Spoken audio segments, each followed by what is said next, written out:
আসসালামু আলাইকুম রহমতুল্লাহি ওবারাকাতু।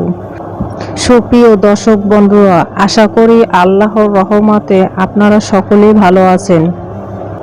আজকে আমি আপনাদের দোয়া কবুলের সেরা 10টি সময়ের কথা বলবো, তাই ভিডিওটা টেনে টেনে না দেখে শেষ পর্যন্ত দেখার অনুরোধ রইল। আল্লাহ তাআলা মুমিন বান্দার দোয়া সবসময় কবুল করে থাকেন। তারপরও প্রিয় নবী হযরত মুহাম্মদ সাল্লাল্লাহু আলাইহি ওয়াসাল্লাম সুনির্দিষ্ট কিছু সময়ের কথা হাদিসে উল্লেখ করেছেন, যে সময়গুলো দোয়া কবুল করলে আল্লাহ তাআলা নিশ্চিতভাবে বান্দার দোয়া কবুল করেন। 1 নম্বরে, রাতের শেষ তৃতীয় অংশে। রাসূল সাল্লাল্লাহু আলাইহি সাল্লাম বলেছেন, প্রত্যেক দিন রাতের শেষ তৃতীয় অংশে আমাদের রব সবচেয়ে বান্দার নিকটে আসেন আর বলেন, কে আছো, আমাকে ডাকো, আমি তোমার ডাকে সাড়া দেব।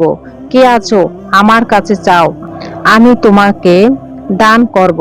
কে আছো, আমার কাছে ক্ষমা প্রার্থনাকারী, আমি তোমাকে ক্ষমা করে দেব।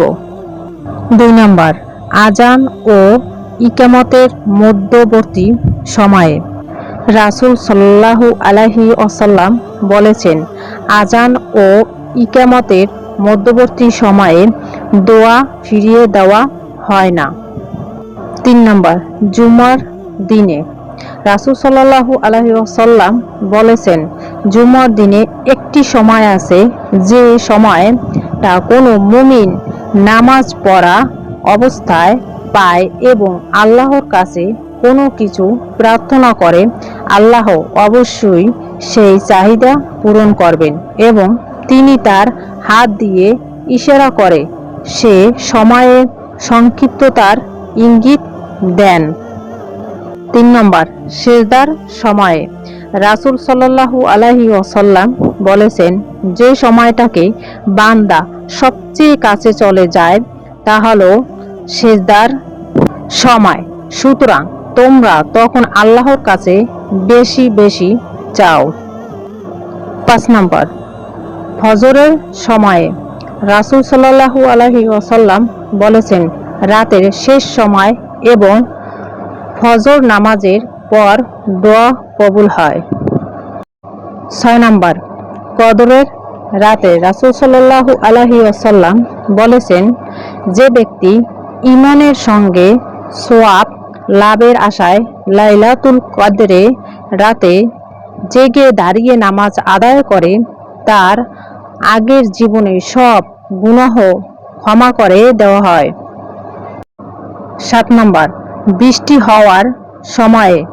রাসূল সাল্লাল্লাহু আলাইহি ওয়াসাল্লাম বলেছেন, 2 সময়ে দোয়া ফিরানো হয় না, আজানের সময়ে দোয়া আর বৃষ্টি বর্ষণের সময়ে দোয়া।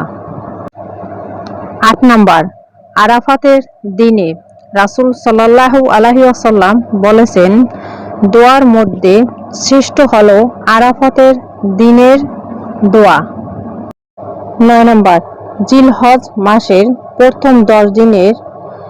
রাসূল সাল্লাল্লাহু আলাইহি ওয়াসাল্লাম বলেছেন, জিলহজ মাসের প্রথম 10 দিনের দোয়া আমল অন্য যে কোনো দিনের চেয়ে উত্তম। 10 নম্বর, রোজাদার ব্যক্তির ইফতারের সময়ে। রাসূল সাল্লাল্লাহু আলাইহি ওয়াসাল্লাম বলেছেন, 3 ব্যক্তির দোয়া কখনো ফিরিয়ে দেওয়া হয় না। 1 নম্বর, যখন রোজাদার ব্যক্তি ইফতার করে। 2 নম্বর, ন্যায়পরায়ণ শাসক। 3 নম্বর, নির্যাতন ব্যক্তির দোয়া।